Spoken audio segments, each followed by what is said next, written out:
Muy buenas noches a todos. Sean todos bienvenidos a nuestra reunión académica de la Sociedad Cundinamarquesa de Anestesiología, que en este mes de septiembre pues tenemos el grandísimo gusto de compartir la conferencia Lo que todos debemos saber sobre LAST, intoxicación por anestésicos locales.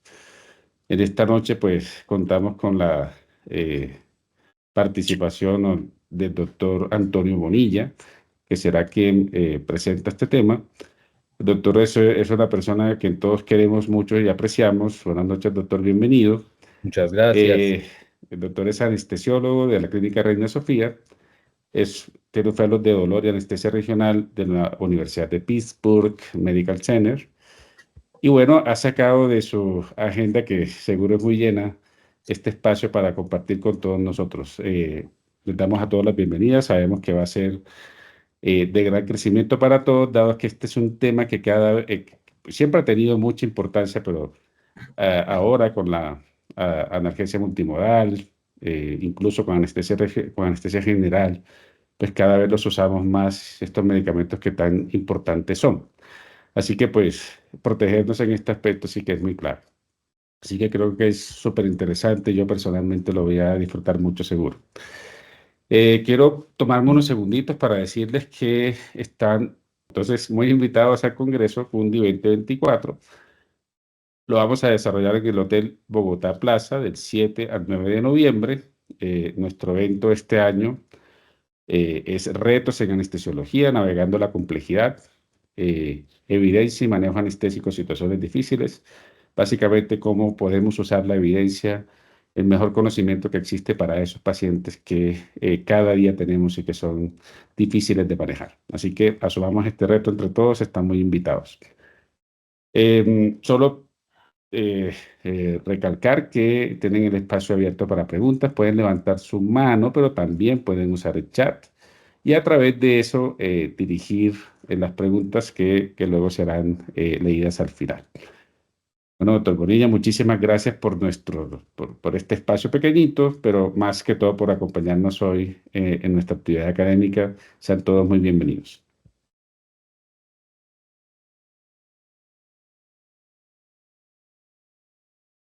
Disculpe, tiene el micrófono apagado. Era para no interrumpir los avisos parroquiales. Doctor Gracias. Cohen, doctor Restrepo, muchas gracias por la invitación a participar en esta actividad de la Sociedad Cundinamarquesa de Anestesiología. Para mí siempre es un gusto estar con ustedes y que me permitan este espacio para poder mantener la conciencia en este tema de la toxicidad sistémica por anestésicos locales. Quiero mandar un saludo a todas las personas que en este momento se encuentran conectadas, a los que están con un audífono, una reunión en una y la de la Cundinamarquesa en otra, los que están viendo el partido de Pegula con Mucova en el televisor, pero que tienen su celular aquí al lado y están viendo esta presentación. Bueno, en fin, todos los que están haciendo en este momento un esfuerzo al final del día de una jornada de trabajo o inclusive los que todavía están con un oído en un monitor y viendo un monitor y con el celular encima de la máquina de anestesia, pues nada, muchísimas gracias por ese esfuerzo de estar aquí para que pues conversemos unos minutos con respecto a este tema de toxicidad por anestésicos locales, que pues es algo que me interesa mucho y que llevamos mucho tiempo hablando del tema. Quiero contarles que para organizar esta presentación, pues lo primero es que no tengo ningún conflicto de interés. Esto es para cumplir la cita que me puso el doctor Darwin Cohen con ustedes y la Cundinamarquesa. No tengo ningún tipo de conflicto con respecto a lo que voy a decir. No estoy promocionando o en contra o a favor de nada. De hecho, lo que me he dado cuenta es que si bien es un tema del cual venimos hablando hace más de 2 décadas, ya vamos a cumplir las 2 décadas de este tema como tal, de manera moderna, pues es un tema que todavía tiene muchos vacíos. Ustedes saben que cuando hablamos de intoxicaciones, pues no es que yo aleatorice a intoxicar a unos y a otros no, y entonces yo pueda ver los resultados de unas cosas y otras no. Entonces, lo que hice fue tratar de compilar múltiples fuentes y no solamente literatura, sino hablar con personas y hablé con anestesiólogos, hablé con cirujanos y poco a poco les iré contando qué fue lo que me dijeron o me aportaron todas esas fuentes para esta presentación que espero que les sea muy útil y que les sirva para su práctica clínica diaria. La primera cita que quiero hacer es al doctor Miguel Rojas, uno de mis compañeros de trabajo en la clínica Reina Sofía, un anestesiólogo con mucha trayectoria. Nos encontramos en el Bestier el otro día, hace 2 días, y me dijo si vio lo que salió en la BBC. Y yo, ¿qué? ¿Qué salió en la BBC? Lo de la doctora. ¿Cuál doctora? Pues esta doctora, Rachel Gibson. Rachel Gibson es una doctora de 47 años que estudió en la Universidad de Londres, que estudió biología y estudió anatomía, se dedicaba a investigación de cáncer y resulta que la doctora Gibson le dio artrosis de cadera. Entonces fue a una de las clínicas al norte de Londres y le hicieron su reemplazo total de cadera.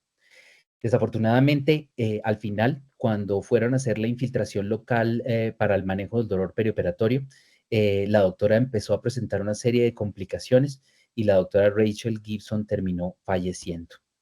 Miren este reporte para prevenir futuras muertes, firmado por el forense asistente de Cambridgeshire y Peterborough, en el norte de Londres, y dirigido al presidente del Colegio Real de Anestesiólogos de Gran Bretaña. En él, el doctor dice que la doctora Gibson, de 47 años, después de haberse hecho la investigación, llegaron a la conclusión en este agosto del 2024, que la causa de muerte fue hipoxia cerebral, daño por hipoxia cerebral, secundario a un paro cardiorrespiratorio causado por la infiltración de anestésicos locales durante la cirugía de un reemplazo de cadera. La doctora Gibson le dio un daño cerebral irreversible después del paro cardíaco por la administración excesiva de anestésico local ropivacaína durante su cirugía. Quedé yo aterrado cuando el doctor Rojas me contó esta historia y pues me vine a investigar y encontré este reporte en donde pues palabras más, palabras menos dicen, y quiero que ustedes hagan un momentico y me dicen si esto les suena familiar.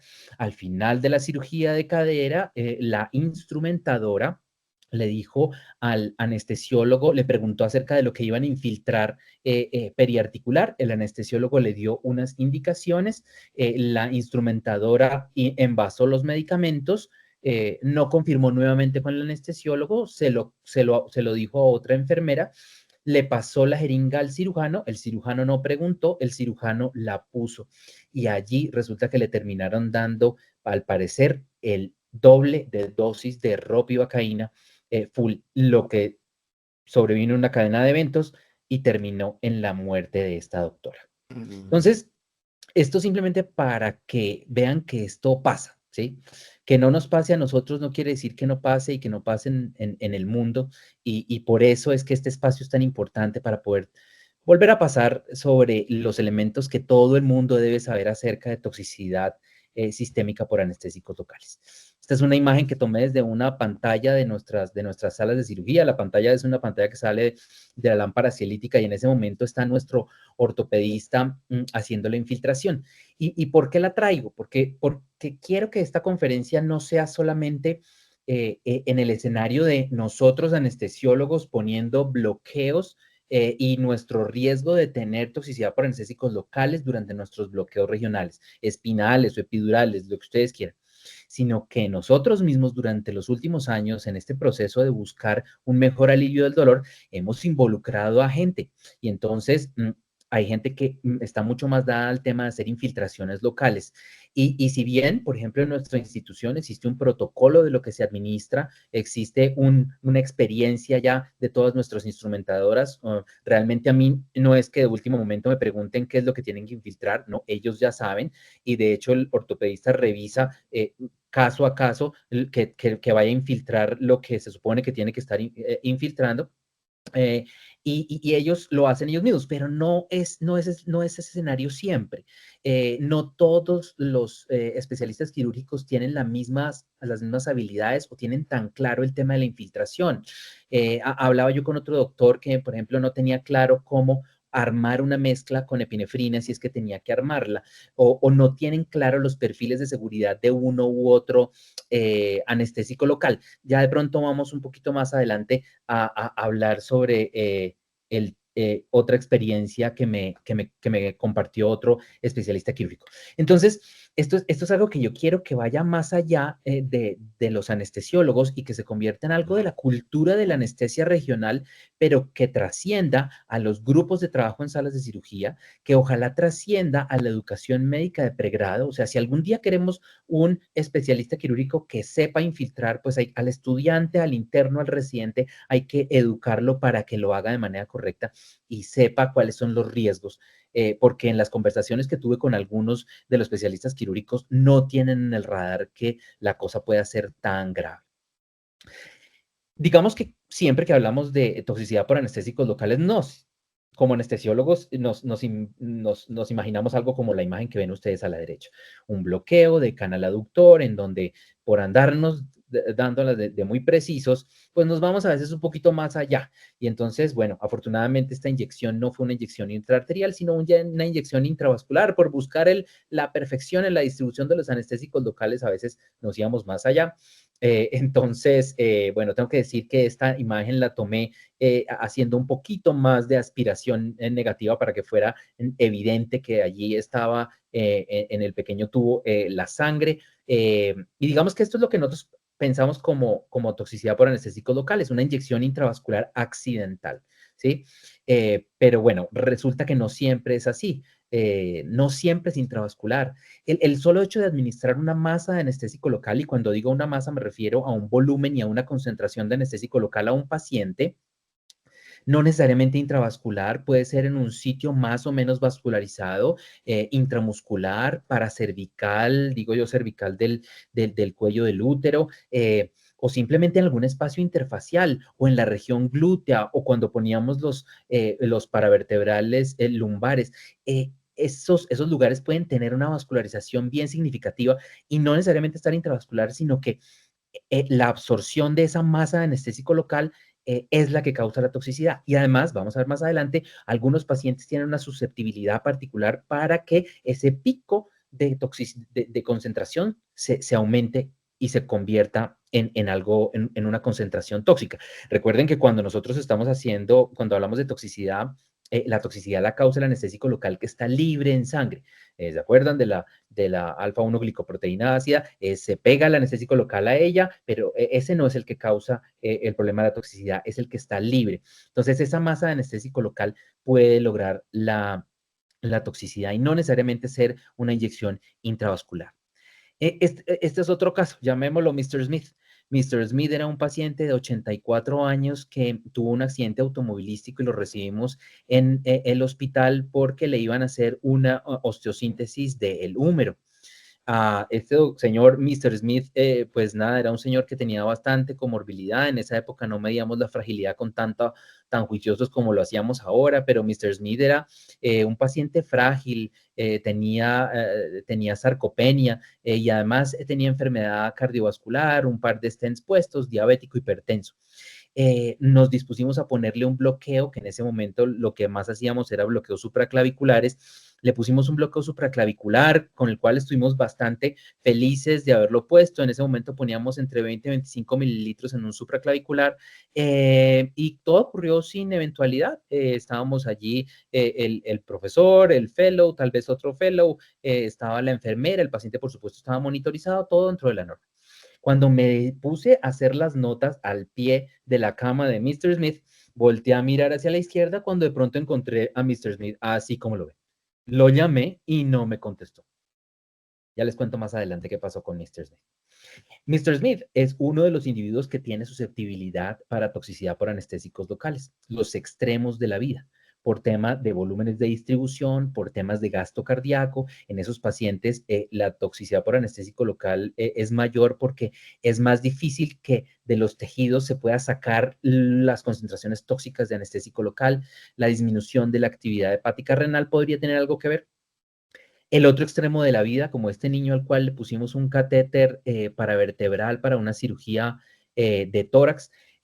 Algunos dicen que menores de 4 meses, otros que de 6 meses, pero los chiquiticos tienen su hígado inmaduro, su citocromo P450 no funciona adecuadamente. Acuérdense que es muy importante para el metabolismo de las aminoamidas, que es lo que más usamos, bupivacaína, lidocaína, ropivacaína. Entonces, el hígado no es capaz de metabolizar. Y por otro lado, tienen menos alfa-1 glicoproteinasa. Eso es tema de cualquier seminario básico de anestesia pediátrica. Los pacientes con disfunción hepática, bueno, para que haya problemas con los anestésicos locales, realmente tiene que ser disfunción hepática bien avanzada.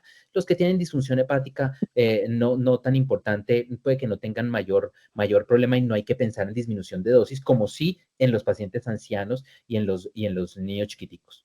Los pacientes con enfermedades cardiovasculares tienen circulaciones coronarias que pueden estar afectadas, su bomba es una bomba más susceptible, su miocardio es más sensible a la toxicidad y a los efectos de la toxicidad, pero además tienen una disminución del gasto cardíaco que puede hacer más difícil a la hora de tratar de sacar de los tejidos estos niveles tóxicos de anestesia, de anestésico local. El embarazo, preciso, claro, cuando tenemos que poner la epidural y cuando tenemos que poner la espinal es el momento en el que la progesterona ha hecho que haya todos los cambios que hay desde el punto de vista hemodinámico, de hiperdinamia un poco, que hace que se perfunda mucho más ese anestésico local y que se logren las concentraciones plasmáticas más rápidamente. Los niveles de alfa-glicoproteína están relativamente bajos, la ingurgitación de los plejos epidurales, bueno, todo lo que ustedes ya saben hace que estas pacientes sean mucho más susceptibles y finalmente y circunstancias metabólicas, hipoxemia, hipercamia, ya vamos a ver cuando veamos el tratamiento que no podemos dejar que los pacientes lleguen a esa instancia o que los pacientes que tienen alteraciones metabólicas pueden tener mayor susceptibilidad a la toxicidad por anestésicos locales. ¿Por qué me traje esta tabla clásica? Pues porque todos pensamos que todo lo resolvemos con esto. Saber que bupivacaína damos con sinepinefrina 2 y con epinefrina 3 y que damos lidocaína 5 y 7 dependiendo si es con o sin y que existe la levopivacaína que parece que es mejor que la bupivacaína y la ropivacaína también, etcétera, etcétera. Entonces ya con esto nos quedamos. Y resulta que no es así. Para los que están aprendiendo hasta ahora, van al principio de su carrera. Esto es solamente una dimensión. Esta masa de anestésico local que nosotros estamos calculando con esta tabla no necesariamente es la dosis que necesitamos en los pacientes. Piensen que lo que necesitamos es la dosis necesaria para lograr nuestro objetivo. Y puede ser que esa dosis necesaria para lograr nuestro objetivo esté mucho más lejos que esta dosis tope. Que veamos esta dosis tope no quiere decir que eso es lo que tenemos que utilizar todas las veces. Eso es como lo primero. Y lo otro, como ya venía mencionando, el sabernos la dosis tóxica del anestésico local, que es lo que nos pregunta el cirujano, ¿cuánto le puedo poner? El sabernos esa dosis no es lo único que hay que saber. Como ya vemos, hay que saberse la dosis, pero hay que saber probablemente a qué paciente se lo estamos poniendo y si es más susceptible. Y la otra cosa es en dónde lo estamos poniendo. Puede haber algunos bloqueos que sean lugares que sean más susceptibles de tener absorción de anestésico local. Ahora, con respecto a eso de qué bloqueos más o menos, pues me parece muy lindo también que hayan descrito cuáles son los lugares en donde más o menos se pueda producir toxicidad por anestésico local, pero eso también da una sensación de falsa seguridad y dice uno, bueno, si no es un neuroeje o no es un paravertebral o no es un intercostal o lo que recientemente está, no es un bloqueo de pene de un niño, entonces probablemente yo estoy tranquilo. No, la verdad es que mejor estemos preparados para un escenario de toxicidad desde cualquier bloqueo, infiltración que hagamos. Eso es probablemente más sensato. Hablemos un poquito de la prevalencia.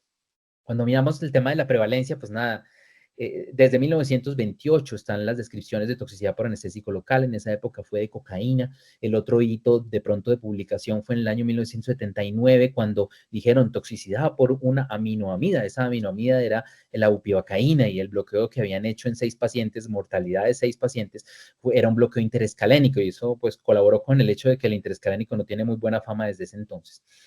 Y luego ya a finales de los años 90 y la primera década de este nuevo siglo hubo la primera cohorte grande, 93 casos de toxicidad como un registro. Y en la segunda década de este siglo, pues vinieron todos los documentos grandes que hablan sobre toxicidad de anestésico local, las guías, en donde nos explican un poquito más de la fisiopatología y lo que se debe hacer más o menos. Pero lo cierto es que cuando uno revisa, hay muchos vacíos y hay mucha diferencia en la literatura que uno revisa. Palabras más, palabras menos, más o menos uno de cada 3.000 bloqueos puede tener algún grado importante de toxicidad sistémica por anestésico local. Pero bueno, aquí quiero traer otra de las anécdotas que recibí de algún colega quirúrgico. Este es un colega quirúrgico que tiene una práctica muy ocupada de procedimientos en consultorio y él hace muchísimos procedimientos ginecológicos, conizaciones, cuestiones en el cuello del útero y los hace todos con anestesia local. Para poder hacerlo de manera confortable al paciente, le tiene que poner bloqueo paracervical y le hacía yo la pregunta de, bueno, le empecé a indagar un poquito acerca del tema de la toxicidad de los anestésicos locales, etcétera, y me terminó contando que alrededor de uno cada 100 pacientes, de uno a dos cada 100 de estas señoras a los que les hacen procedimientos ginecológicos tienen algún síntoma de toxicidad por anestésico local, que va desde el tinnitus hasta que no pueden hablar. Entonces, la cosa es, me pareció bastante interesante, porque volviendo a lo que les hablaba al principio, son muchos otros escenarios diferentes a salas de cirugía en donde nosotros vamos a tener pacientes expuestos a anestésicos locales. Entonces, ojo con los bloqueos de alto volumen, ojo con las técnicas continuas. Ojo con las infusiones de lidocaína intravenosa. Nunca pongan una infusión de lidocaína intravenosa y a la vez un bloqueo corriendo o ponen un bloqueo y la lidocaína intravenosa. Eso es mejor estar más lejos de las complicaciones. Ojo con poner muchos catéteres y a cómo están corriendo las infusiones de esos catéteres y qué concentraciones están usando, qué concentraciones usan en pediatría, qué concentración usan en neonatos, si usan anestesia regional en neonatos.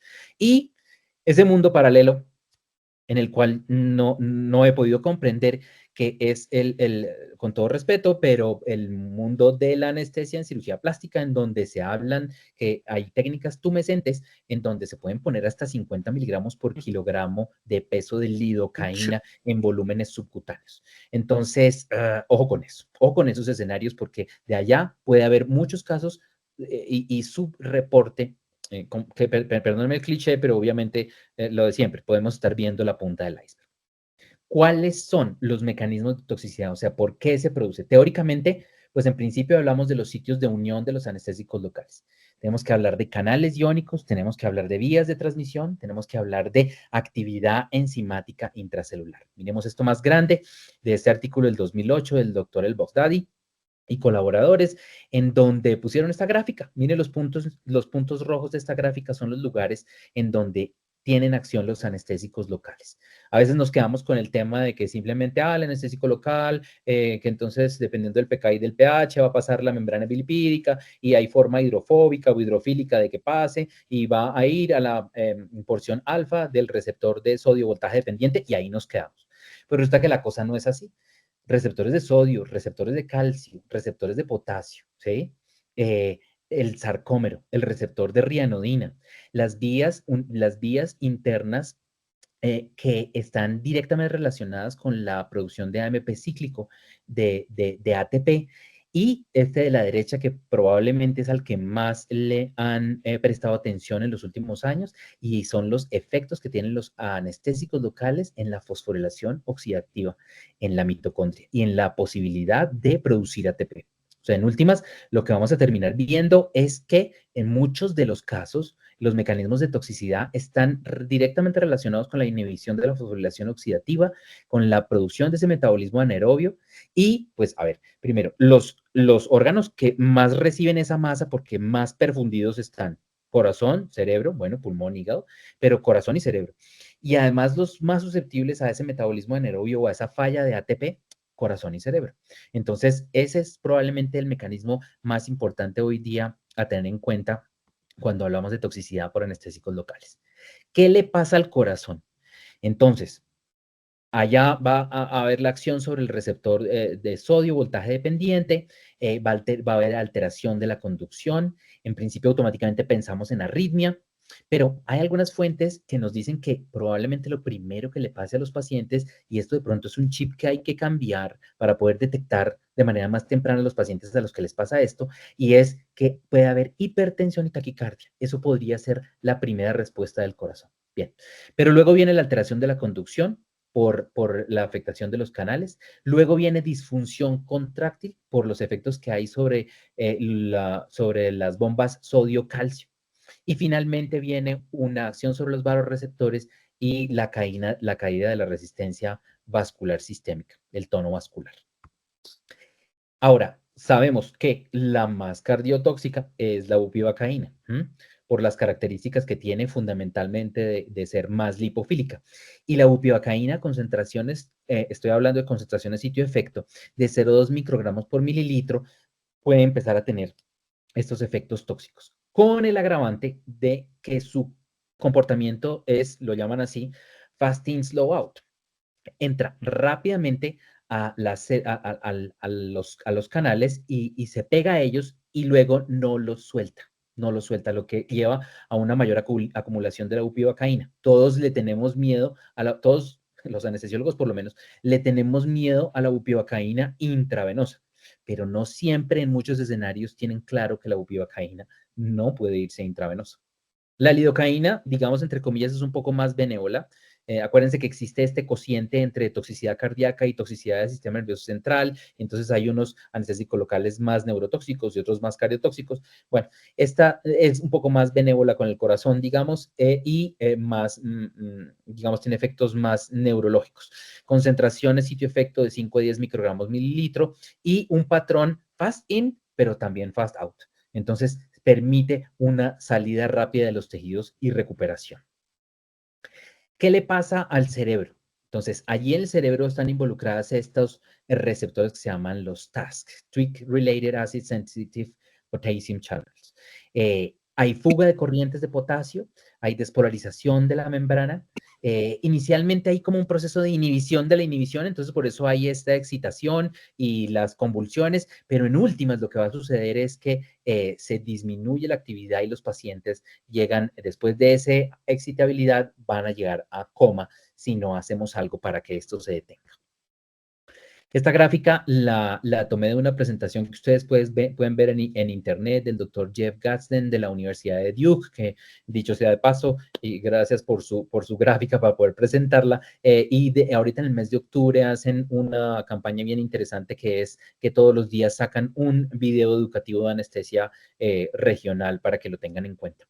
En esta imagen adaptada de su presentación muestra cómo existe un continuo, en teoría, existe un continuo de los síntomas que tienen los pacientes, de los síntomas que tienen los pacientes. Entonces, existe en teoría un prodromo, ¿cierto? Entonces, se adormece la boca, el tinnitus, sabor metálico en la boca, diplopía, ansiedad, un poco de mareo, y luego eso iría al tema de la agitación, movimientos musculares, las convulsiones, la inconsciencia, y luego vendría los efectos cardiovasculares. Esto está un poquito revaluado o, o no lo entendemos, una de dos. Revaluado en términos de que no necesariamente tiene que ir en este ascenso los síntomas de los pacientes, no es que vaya a un prodromo, luego el sistema nervioso central y luego cardiovascular, no. Existe un porcentaje de pacientes cuyo efecto es, su presentación es cardiovascular directamente, podría ser el caso de la doctora Gibson, la cual refieren que lo que tuvo fue un episodio de muerte súbita. O alteración de la conciencia, como le pasó a nuestro paciente que les cuento, Mr. Smith, que simplemente cuando volteé ya había perdido la conciencia, él no tuvo nada de lo anterior. ¿O será que no me lo contó? ¿O será que yo no estuve pendiente?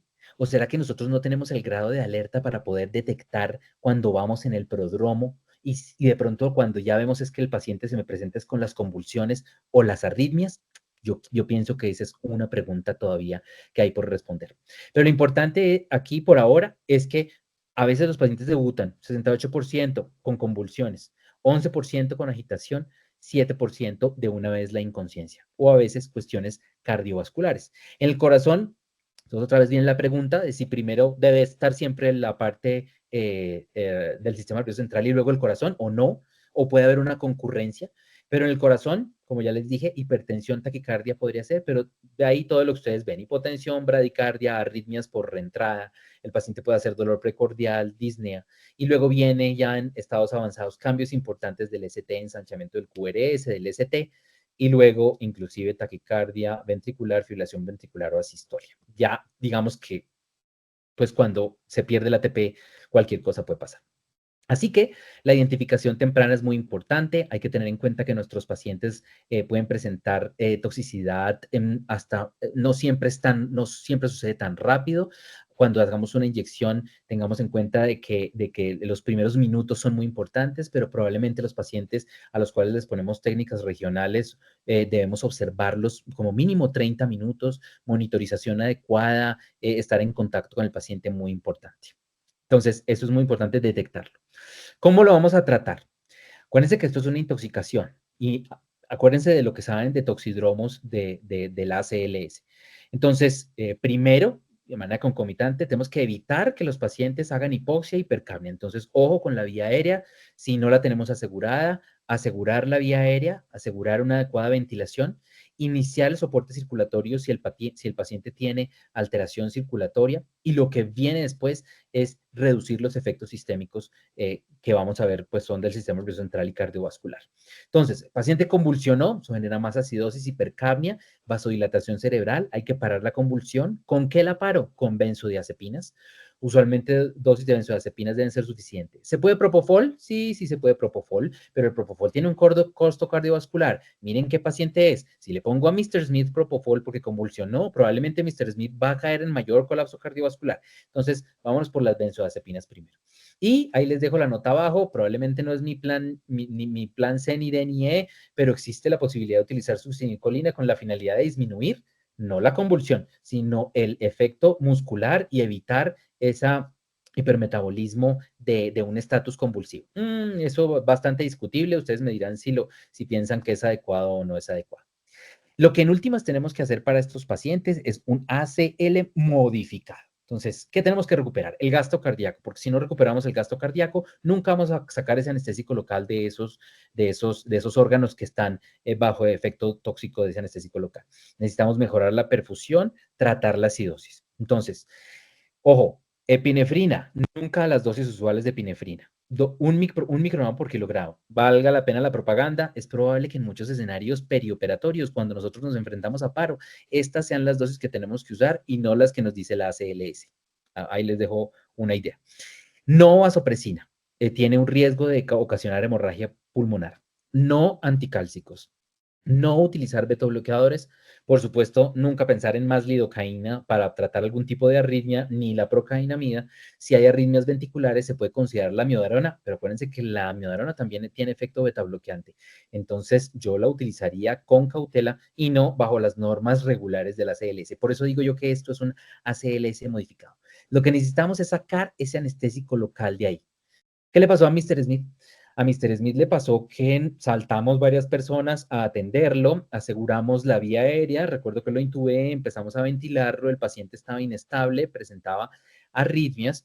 Estamos hablando del año 2008. En ese momento el intralipid no era tan famoso como lo es ahora. Y lo que hicimos fue darle soporte cardiovascular y ventilatorio a Mr. Smith y llevarlo a la unidad de cuidado intensivo.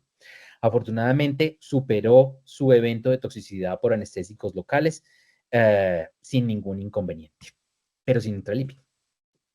En el año 2006, solo 2 años antes, habían hecho esta primera publicación en donde este doctor Rosenwald había dicho que había usado por primera vez de manera exitosa en un humano lo que ya se había probado en perros y ratas. El doctor Weinberg en su laboratorio allá en Luisiana ya había, y ustedes sus videos están en YouTube, es interesante ver cómo ponen a la rata, le ponen anestésico local, hace colapso, le dan masaje, le ponen intralipid y luego se ve salir.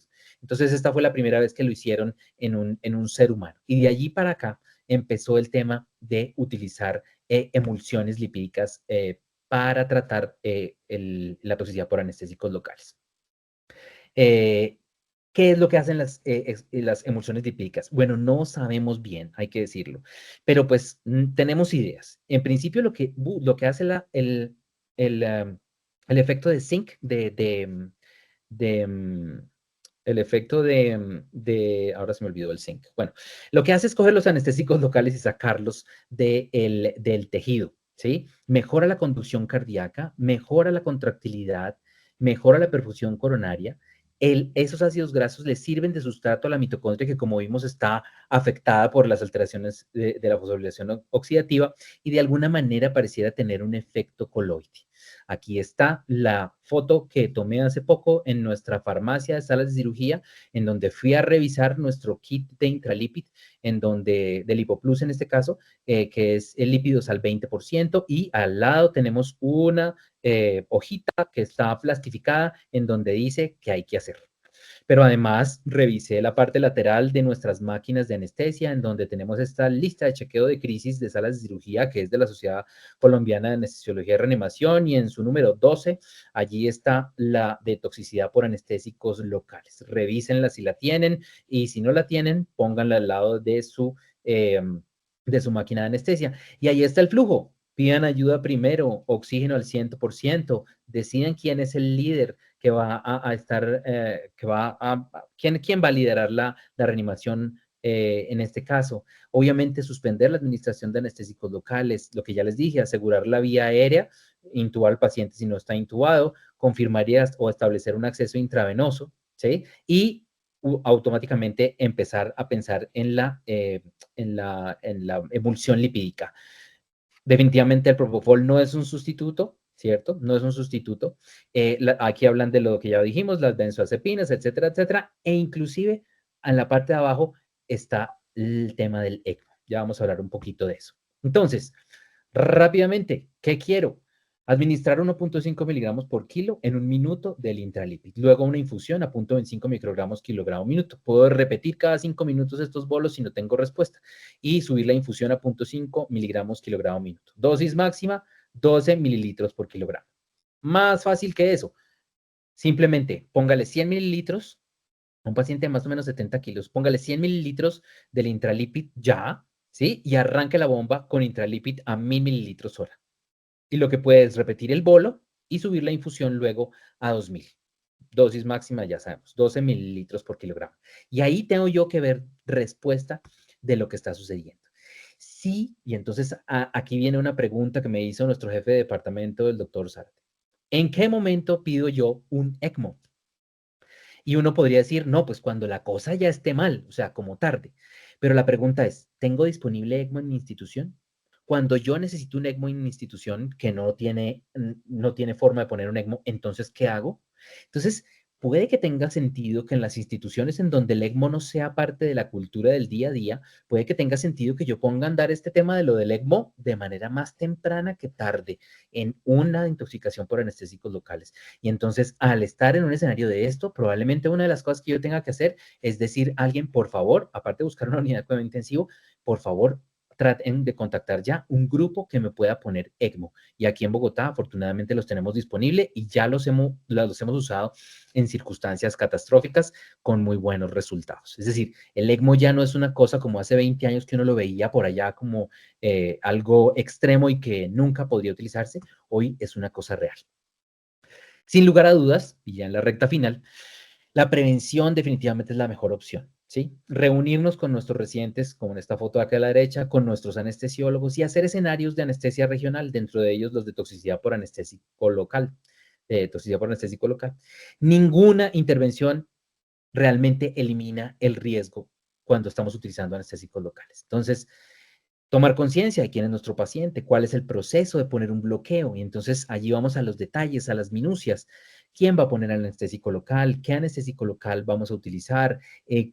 Digamos, cuando estoy poniendo el bloqueo, ¿cuáles son esas características que yo busco para estar lejos de la toxicidad por anestésicos locales? ¿Tengo el tiempo suficiente para poner un bloqueo? ¿Quiénes y cuál es la experiencia de las personas que ponen el bloqueo? ¿Utilizo epinefrina en todos mis bloqueos como marcador de inyección intravascular? En últimas, cultura de anestesia regional. Hacer paradas de seguridad de cirugía, pero paradas de seguridad también antes de la realización de nuestros bloqueos, para saber que todo está en orden. Tratar, yo entiendo la presión en la que nos vemos a veces y más los que utilizamos bloqueos y alguien nos respira en la nuca diciendo, ¿será que ya? ¿Será que ya?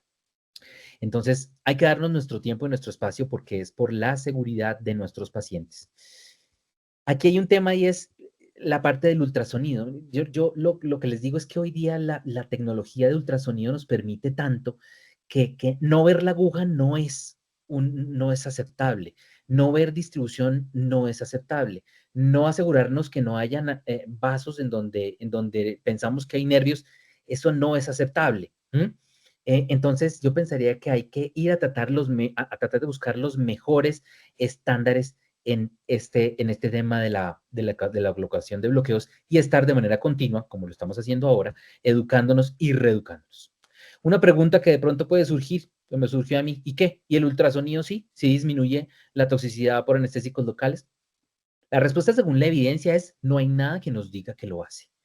Y de hecho, el uso del ultrasonido nos amplió el panorama y nos mostró muchos más lugares en donde podemos ir a poner anestésico local, inclusive los bloqueos interfaciales, en donde ponemos altos volúmenes y los pacientes pueden tener riesgo de toxicidad por anestésico local. Pero lo que yo sí sé con respecto a este tema de la utilización de ultrasonido es que me deja ver la distribución del anestésico local. Yo les digo a los residentes y a mis compañeros, yo cuando yo muevo el émbolo y yo mismo me infiltro en anestésico local, cuando muevo el émbolo, yo quiero ver que esto se represente en la imagen. Y eso me ayuda a saber que no lo estoy poniendo intravascular. ¿Sí? El eco me permitió reducir los volúmenes que usaba. Yo le ponía hace 20 años 40 mililitros a un interescalénico. Ya les pongo menos de 10 mililitros. ¿Sí? Permitió reducir la concentración porque podemos poner la aguja en el lugar correcto y el anestésico local en el lugar correcto. Entonces ya no utilizamos esos volúmenes grandes, ya no utilizamos esas concentraciones full.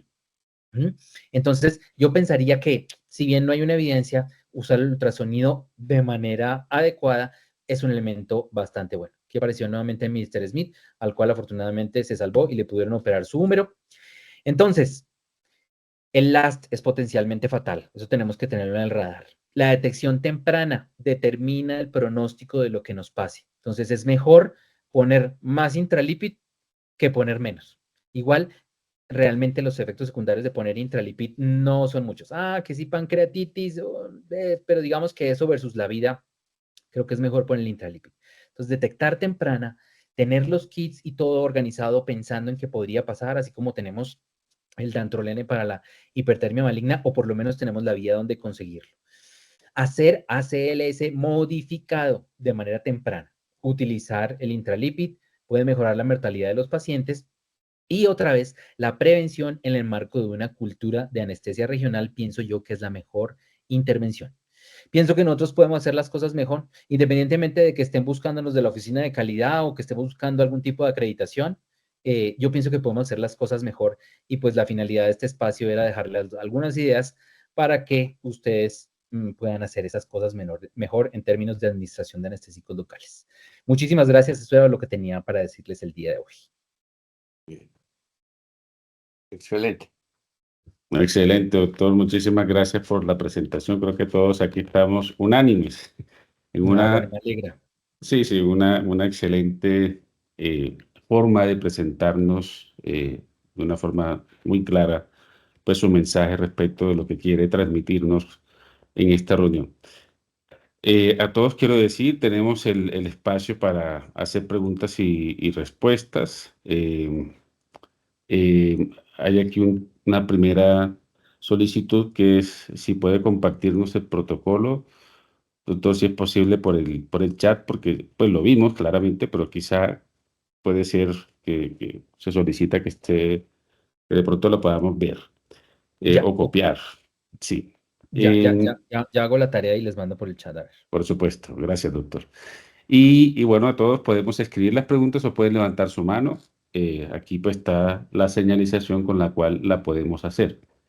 Mientras vienen estas preguntas, yo tenía una personal. Cada vez que tocamos, hablamos sobre este tema, usted lo ha comentado, no es solo por la anestesia regional en sí mismo, es porque usamos cada vez más analgesia multimodal, porque hacemos bloqueos para pacientes que tienen anestesia general, en fin, y todos esos factores influyen. ¿Será que deberíamos pasarnos a hacer los bloqueos con soluciones al medio en todos los casos?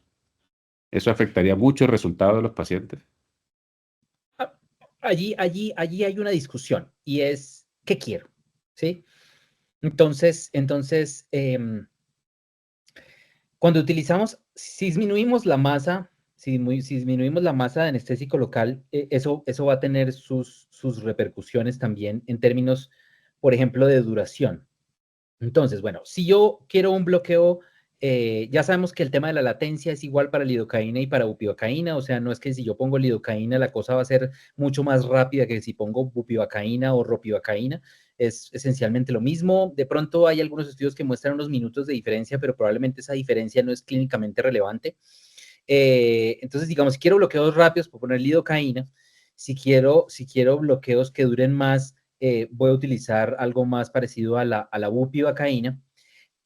Si la bupivacaína me va a dar una mayor duración, o sea, si no voy a poner un catéter y quiero un bloqueo prolongado, probablemente lo que tenga que hacer es bupivacaína dexametasona. Ya, recientemente estamos nuevamente en ese dilema de si la ponemos por intravenoso o la ponemos directamente al lado del anestésico local, y bueno, eso es otra historia.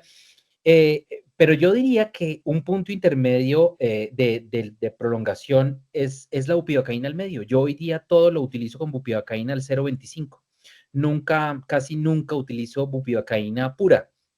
Probablemente para los bloqueos que tienen volúmenes muy pequeños, de 7 a 10 mililitros, probablemente sí tiene sentido utilizar la bupivacaína pura, e igual así vamos a estar lejos de la toxicidad por anestésico local. Pero claramente en los bloqueos interfaciales, cuadrados lumbares, oblicuo externo, todos los de pared abdominal, sobre todo, tenemos una clínica de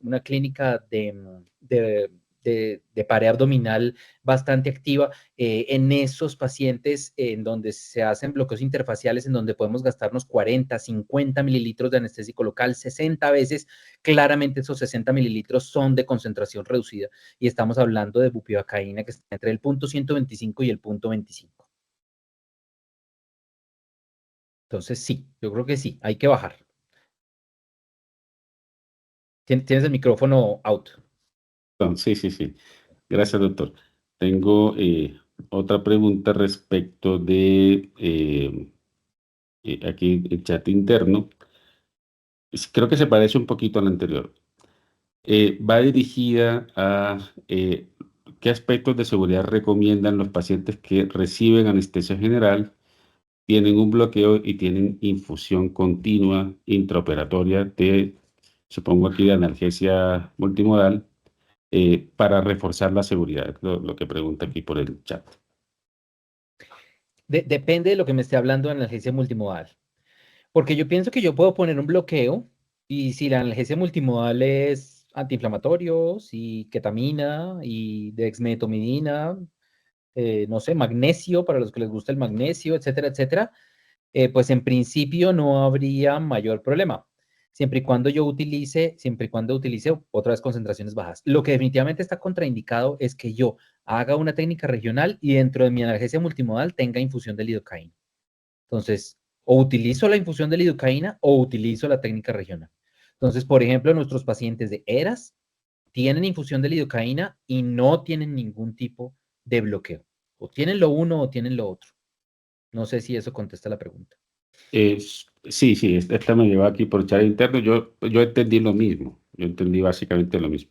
Sí, yo pienso que es Y la lidocaína. Lidocaína en infusión como intravenosa. en pacientes que reciben bloqueo de algún tipo. Exacto, y técnica regional no. Y ojo con la lidocaína intravenosa. Entonces, otra vez, retomando lo que venía en la charla. Nosotros vamos rumbo a la medicina de precisión, nosotros vamos a ser paciente específico, ¿sí? Ya somos, digamos, a ver a cada uno. Y eso, cuando hablamos de toxicidad por anestésicos locales, también es cierto. Entonces, ojo con esas reglas donde dicen, sí, 1,5 miligramos por kilo de infusión. Puede que eso no le sirva a todos los pacientes o no esté bien en todos los pacientes. Recientemente hay muchos reportes de toxicidad por anestésicos locales en infusiones intravenosas por anestésicos locales y también existen profesionales en el mundo de la anestesia total intravenosa que nos están hablando que utilicemos 3 miligramos por kilogramo de peso de infusión. Ojo con eso. O sea, pues respeto las opiniones de todo el mundo, pero en principio yo pensaría que eso es bastante. Entonces, ajustémoslo a cada paciente y sobre todo monitoricemos los pacientes con esas infusiones. Muy bien. Tengo una pregunta más del chat interno. Ajá. Se ha descrito que, o ampliamente escrito que dosis de 2 miligramos por kilo para bloqueo de Bier venoso son seguras. Digamos, teniendo en cuenta creo que entiendo la conferencia y lo que hemos hablado y una dosis de ese tipo y va endovenosa, eh, ¿eso va cambiando en el tiempo o usted cree que vamos como igual? Las descripciones de Beer Block hablaban hasta de 3 miligramos por kilogramo de peso. 3 miligramos por kilogramo de peso, porque además uno trataba de irse hacia arriba, porque igual de todos modos tenía que llenar una extremidad, y si era una extremidad grande, entonces, bueno, así, eso lo decía la literatura. Pero yo pienso que tiene que ver también con el hecho de cuán rápido suelto los torniquetes, ¿no? O sea, digamos que ese arte de poner un Beer Block es algo que no todo el mundo maneja. Las personas que lo hacen y lo hacen muy bien, en general utilizan dosis bajas.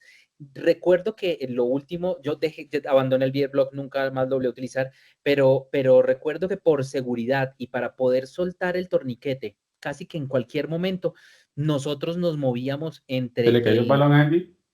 entre el ¿Aquel sí? 1, más o menos ¿Ah? al ¿A Chávez? 1.5 miligramos por ¿Pero que se le kilogramo. cayó solo? Darwin, tienes el micrófono abierto. Perdón, perdón. Tranquilo, tranquilo. Tranquilo, tranquilo. Entonces, estaba yo diciendo que es mejor mantenerse en el 1 a 1.5 miligramos por kilogramo y con eso hacemos un beer block en paz. Em, Pido disculpas por esto que pasó, pero Tranquilo. aquí sale la mano levantada y vi al doctor Dylan, pero no me está saliendo la lista de todos los participantes. Entonces, por favor, tengan libertad. El doctor Dylan, por favor, no alcancé a ver su apellido, me excuso, pero todos los demás que levanten la mano con libertad, pues participen, porque no me sale la listica que normalmente sale como para decir, es el doctor quien quiere hacer la participación. Doctor Dylan, Así, aquí yo tengo Dylan José, ya me salió a sí, mí. Aquí sí, sí, sí, Dylan José y Francisco Restrepo. sí. Doctor, muy Bien, buenas noches. buenas Pues noches. quería abordar un caso más que todo como que tengo una duda. Es en cuanto al manejo en infusión de la lidocaína en un paciente de un trasplante renal, una función renal que venía en mejoría. Se buscaba pues el caso de disminuir como la analgesia con opioides y se ofreció pues dentro de la ronda médica como administrar una infusión de lidocaína, pero pues en esta cuestión del trasplante, pese a que el paciente pues venía con un gasto urinario adecuado, venía con una creatinina en descenso. Me gustaría saber cómo su opinión en cuanto a si efectivamente se encuentra contraindicada la infusión de lidocaína, pensando de pronto en un posible LAST, o realmente no estaría tan contraindicado una infusión pensada unas 4 horas como para poder controlar el dolor posoperatorio. Muchas gracias. Ok, ahí la respuesta es que los pacientes renales no son uno solo. Existen pacientes renales desde los que tienen, digamos, alteraciones leves de la función renal hasta los que están con una alteración avanzada. La contraindicación real está en los pacientes que tienen una alteración avanzada, bien avanzada de la función renal, fundamentalmente si son pacientes que tienen acidosis, ¿sí? O en escenarios en donde tengan acidosis, pero de resto no está contraindicado. De hecho, los pacientes con enfermedad renal tienen un poquito los niveles de alfa-glicoproteína ácida aumentados. Entonces, de alguna manera tienen como una especie de factor protector.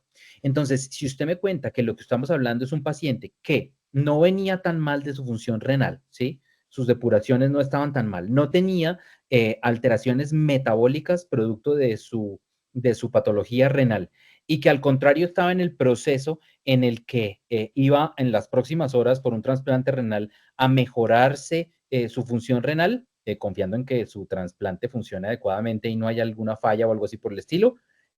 Yo diría que no está contraindicada, pero sí es un escenario en donde hay que estar encima viendo qué es lo que está pasando. Porque si el paciente sí tiene una falla hiperaguda o tiene alguna complicación de su perioperatorio y el paciente en algún momento empieza a tener alteraciones metabólicas producto de eso, probablemente ese no es el escenario donde yo deba meter la lidocaína. Listo, doctor, muchísimas gracias. Buenas noches. Ok, con mucho gusto.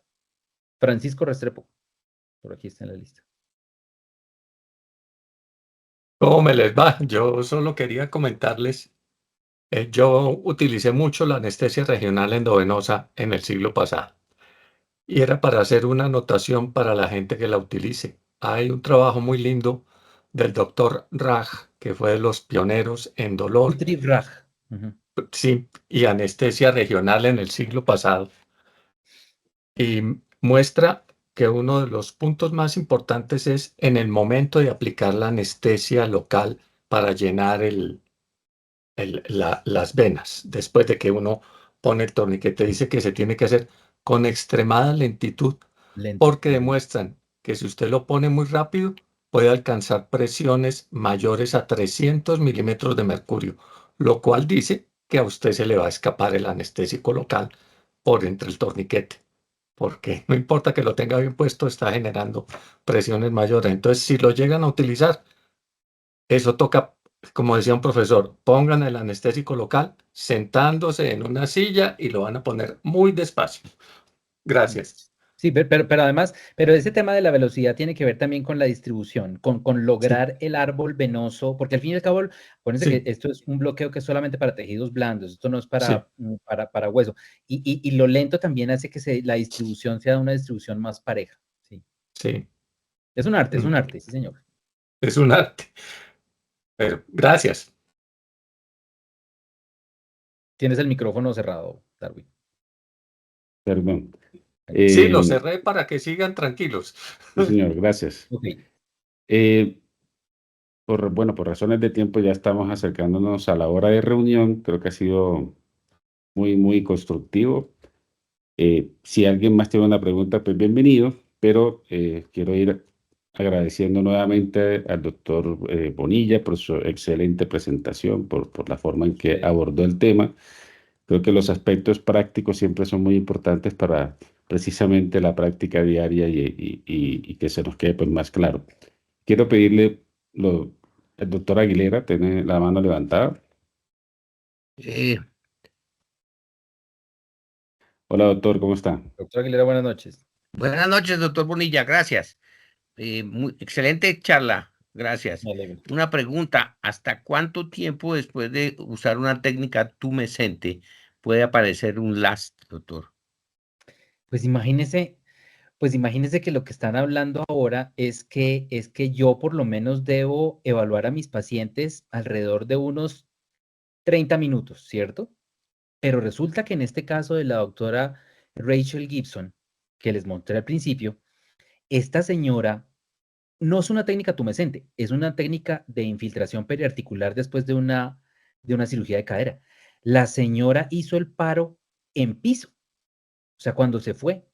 La señora salió a recuperación y le dieron alta recuperación. No tengo los detalles de cuánto tiempo la dejaron en recuperación, eso no lo sé, pero la señora hizo un paro que nadie se dio cuenta y lo hizo en piso.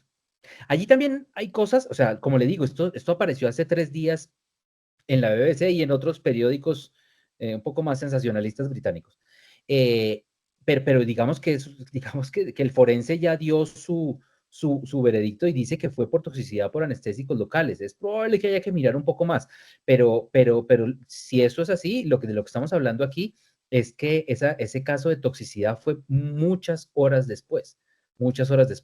Y en este tema de las técnicas tumescentes, acuérdense que los niveles que utilizan o los que están en la literatura, hace poco en el 2016 salió algo de cirugía plástica, depende de si es técnica tumescente con más liposucción o con menos liposucción y eso, con eso varía y si es con epinefrina y no. Entonces, en últimas, uno sabe la masa de anestésico local que queda, cuánto es.